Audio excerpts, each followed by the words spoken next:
Selamat siang, Pak. Mengapa Anda tidak memakai helm? Pak, tadi Helm tidak hanya melindungi kepala Anda dari benturan keras ketika Anda terjatuh dari motor, tapi juga melindungi isi pikiran di kepala Anda dari kenyataan bahwa mantan Anda lebih memilih teman karib Anda menjadi pendamping hidupnya ketika Anda terjatuh dari kerasnya kehidupan. Tunjukkan SIM Anda. belum buat, Pak. Saat Anda memutuskan ingin memiliki dia menjadi pendamping hidup, maka Anda harus punya surat izin memiliki. Warna merah marun untuk Anda dan warna hijau tua untuk dia. Di situ ada foto tantangan Anda dan juga dia. Itu merupakan bukti keseriusan Anda ingin memiliki dia sepenuhnya. Bagaimana Anda ingin memiliki motor tapi tidak punya SIM? Dari sini saja sudah terlihat bahwa Anda seorang PHP kronis. Sekarang saya tanya ke Anda, mana yang lebih indah, pelangi atau sunset? Sunset, Pak. Bagus.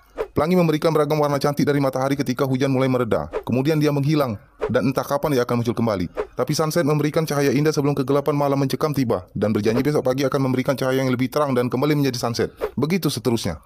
Bagaimana Anda bisa memberikan cahaya indah di saat dia larut dalam gelapnya keputusasaan kalau lampu depan motor Anda saja tidak ada? Anda hanya menambah kegelapan yang pekat di hati dia, dan itu mutlak. Dan saya yakin salah satu alasan mengapa dia meninggalkan Anda itu karena orientasi pribadi Anda membingungkan dia. Apakah Anda laki-laki normal atau malah terjebak dalam bentuk laki-laki? Loh, kok sampai ke situ, Pak? Ya bisa saja. Istilah zaman sekarang untuk menyebut laki-laki yang memilih orientasi lain itu disebut belok. Sekarang saya ilustrasikan begini. Belok kanan laki-laki normal, belok kiri berarti moho. Bagaimana Anda mau menentukan belok kanan atau kiri kalau lampu sen motor Anda tidak ada? Jangankan dia, orang lain pun pasti bingung arah Anda mau kemana. Bisa saja dia berpikir Anda belok kiri menjadi moho berdasarkan bukti yang terlihat.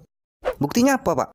Knalpot motor standar itu sudah disesuaikan ukurannya sebagai sistem pembuangan sisa pembakaran mesin melalui lubang pipa knalpot yang standarnya motor Anda ini berdiameter kecil. Tapi yang saya lihat, lubang knalpot motor Anda ini diameternya sangat besar, dan ini bukan knalpot standar lagi. Saya tidak perlu jelaskan apa hubungan antara diameter lubang knalpot tidak standar dengan pilihan Anda belok kiri menjadi moho. Kalau dia berpikir saya belok kanan menjadi laki-laki normal, kenapa pula dia harus bingung dan malah melepaskan saya, Pak? Dia berpikir Anda laki-laki kelebihan normal karena tutup pentil ban motor Anda tidak ada. Anda jangan biarkan pentil yang panjang dan keras ini menari-nari liar di lingkaran yang elastis yaitu ban dalam keadaan tidak memakai pengaman. Takutnya akan ada semburan angin yang tidak terkendali dan bahkan bisa menimbulkan aib juga celaka. Laki-laki normal pasti akan memasang tutup pentil ban motornya secara standar. Dalam masalah ini, dia itu justru takut kepada Anda dan akhirnya melepaskan Anda. Apa yang Anda miliki itu bisa saja mencerminkan kepribadian Anda, Bung. Jadi pelanggaran Anda yaitu tidak memakai helm, tidak punya SIM, lampu utama dan lampu sen tidak terpasang, knalpot racing, juga tidak ada tutup pentil ban. Sekarang tanda tangani surat tilang Anda dan silakan bayar sanksinya di sana.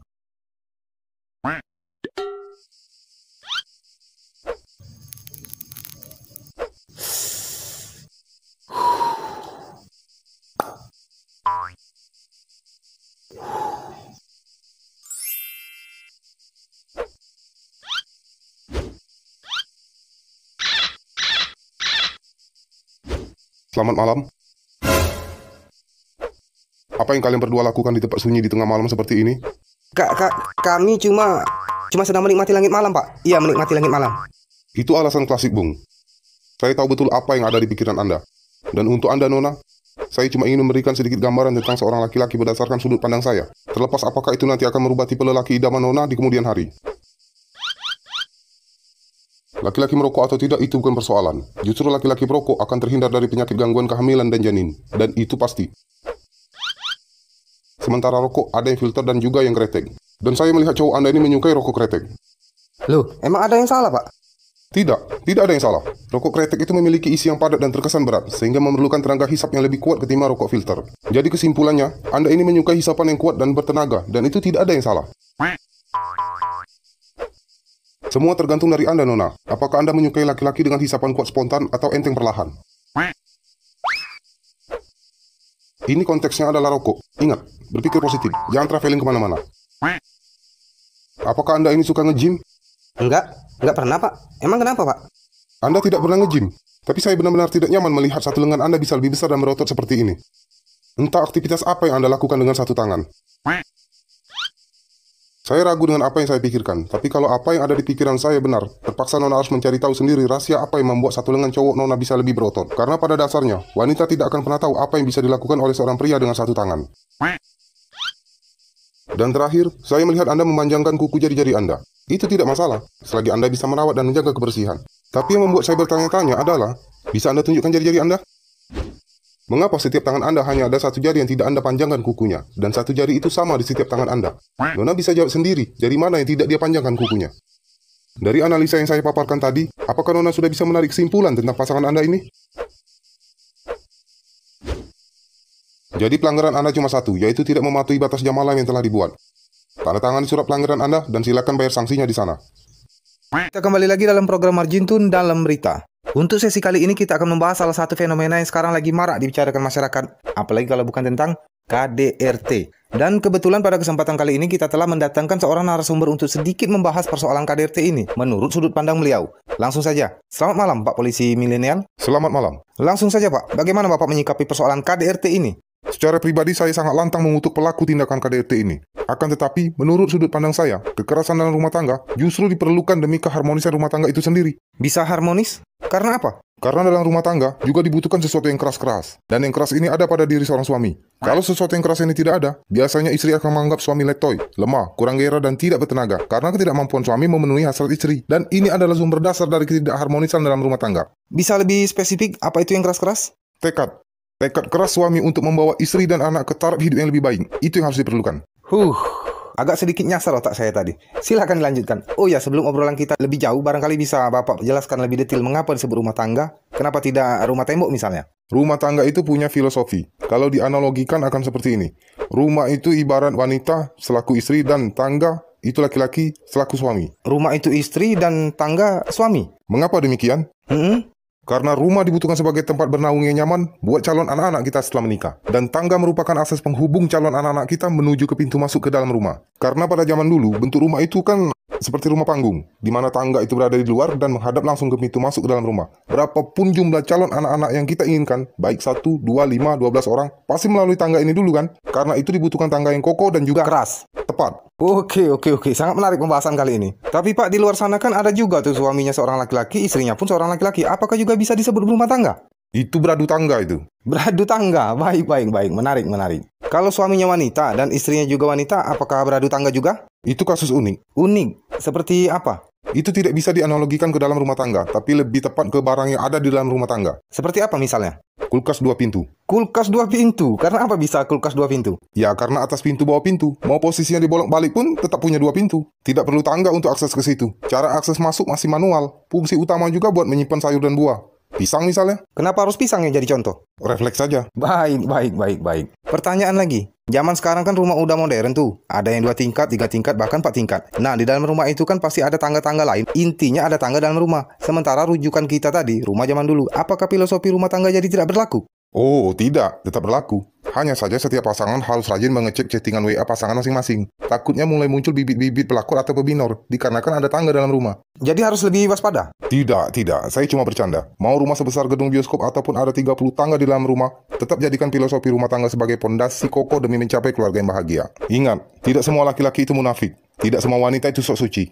Akan tetapi kemunafikan yang paling hakiki itu adalah ketika seseorang tidak ada lagi rasa empati terhadap korban KDRT yang asli dan malah menjadikan tragedi ini sebagai prosesi meraup rezeki dan media promosi demi untuk mencapai ambisi tamak dan menghina harga diri sendiri yang akhirnya cuma menjadi ilusi. Itu yang sekarang lagi ramai dan dilakukan oleh Itu kalian yang jawab, bukan saya. Oke, sangat inspiratif. Terima kasih untuk Pak Polisi Milenial telah menyempatkan hadir di studio. Demikian margin dalam berita kali ini. Kita bertemu lagi kalau animatornya punya ide. Selamat malam. Selamat malam Nona. Apa yang Nona lakukan di jembatan malam hari seperti ini? Gue minta lo jangan mendekat. Minggir! Dari reaksi Nona seperti yang saya tahu apa yang akan Nona lakukan. Saya hanya berharap sebaiknya Nona pikirkan lagi tindakan Nona. Dan bila Nona masih nekat dengan apa yang ada di pikiran Nona, Nona hanya akan memberikan beban mental yang dalam ke keluarga Nona. Jangan ceramain gue. Lo jangan ikut campur urusan gue.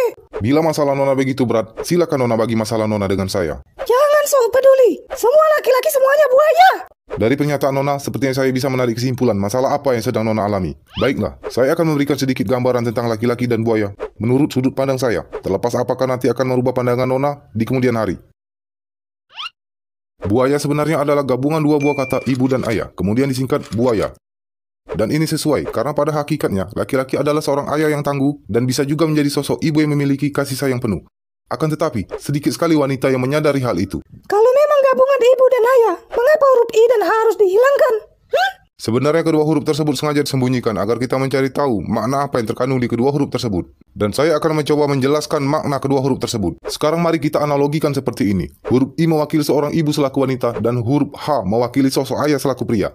Huruf I berada paling depan dan huruf H berada paling belakang. Lagi-lagi ini sesuai dengan naluri seorang pria yang selalu mengedepankan kepentingan serta keinginan wanita. Terlebih lagi seorang pria sejati akan selalu mendahulukan wanitanya di depan agar ia bisa menjadi tameng kokoh jikalau ada bahaya mengintai wanitanya di belakang. Bila huruf H ditulis dalam bentuk kecil, maka ia akan menyerupai sebuah kursi kayu yang kuat. Itu karena seorang pria rela menjadi dudukan serta sandaran yang nyaman ketika wanitanya sedang jatuh terpuruk ke dalam jurang kesedihan. Dan bila huruf H ditulis dalam bentuk besar, ia akan menyerupai sebuah tangga. Ini mengisyaratkan kalau pria lagi-lagi rela menjadi pijakan kuat agar wanitanya bisa menggapai mimpi yang selama ini ingin ia raih.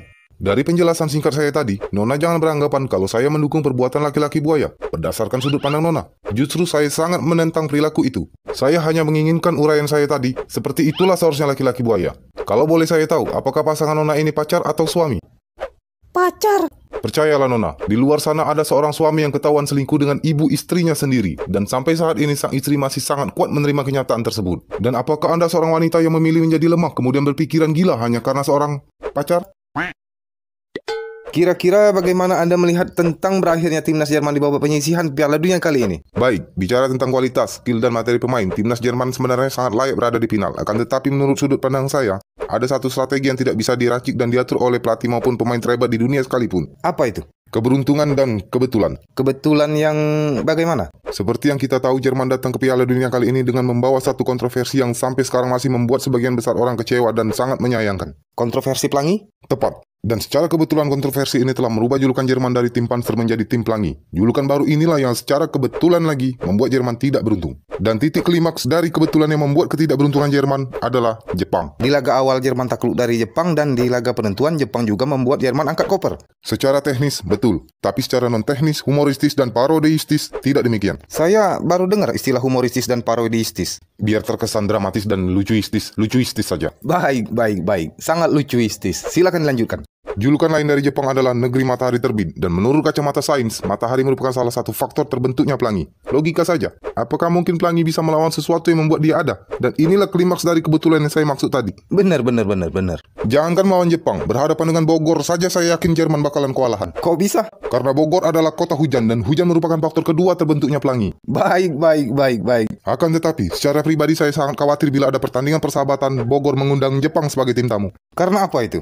Takutnya akan bermunculan pelangi di Bogor. Dan itu mengkhawatirkan. Benar, saya pribadi sebagai aparat hukum pasti sangat kewalahan dalam hal penertiban. Karena dalam penertiban pelangi ini tidak hanya menguji fisik dan mental, tapi juga bisa menggoda iman. Baik. Terima kasih Pak Polisi Milenial. Kita akan bertemu lagi kalau animatornya punya ide. Selamat malam. Selamat sore. Apakah Anda tahu bahwa di sini ada peringatan untuk tidak melamun? Iya Pak, lupa saya Pak. Jadi saya ditilang Pak?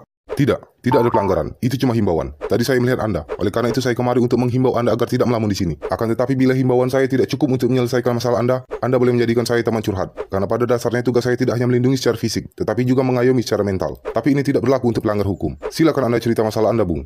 Gue lagi bingung aja Pak sama istilah cewek cupu, cewek lugu, apalagi suhu. Kebetulan gue sekarang lagi cari pasangan hidup. Takutnya dapatnya cewek yang tipe begini, malah cewek nggak baik lagi. Apakah maksud Anda sedang mencari calon istri? Kriteria istri itu tidak penting cantik, putih, mulus, tinggi, apalagi langsing. Yang terpenting dia wanita. Bila dalam pencarian Anda nanti bertemu dengan kriteria yang saya sebutkan tadi, itu pasti sudah ada yang punya. Istilah cewek cupu, lugu, ataupun suhu, itu semuanya baik. Yang membedakan cuma masalah skill. Apakah Anda melihat ketiga wanita yang duduk di kursi taman yang sama-sama sedang menikmati es krim di sana? Dimulai dari sebelah kiri kita anggap itu cupu, lanjut ke lugu dan kemudian suhu. Dari cara mereka bertiga memegang waffle es krim saja sudah terlihat skill masing-masing. Di mana si cupu hanya menggunakan beberapa jari saja untuk memegang waffle es krim. Di sini terlihat si cupu seperti baru pertama kali memegang waffle cone dan kesannya seperti takut dan malu-malu. Padahal itu cuma sebatang waffle cone. Anda bisa bandingkan dengan si lugu. Sebatang waffle cone sangat mantap dalam satu genggaman. Ini mengisyaratkan kalau bukan pertama kali si lugu memegang waffle cone. Anda bisa melihat si suhu. Silakan Anda menyimpulkan sendiri. Beralih ke cara mereka menikmati es krim. Si cupu hanya menggunakan ujung bibir untuk menikmati sedikit demi sedikit es krim. Berbeda dengan si lugu yang lebih suka menggunakan lidah dalam menghayati rasa es krim dalam setiap jilatan di lidah. Dan ini normal. Berbeda dengan si suhu. Dan lagi-lagi silakan Anda menyimpulkan sendiri.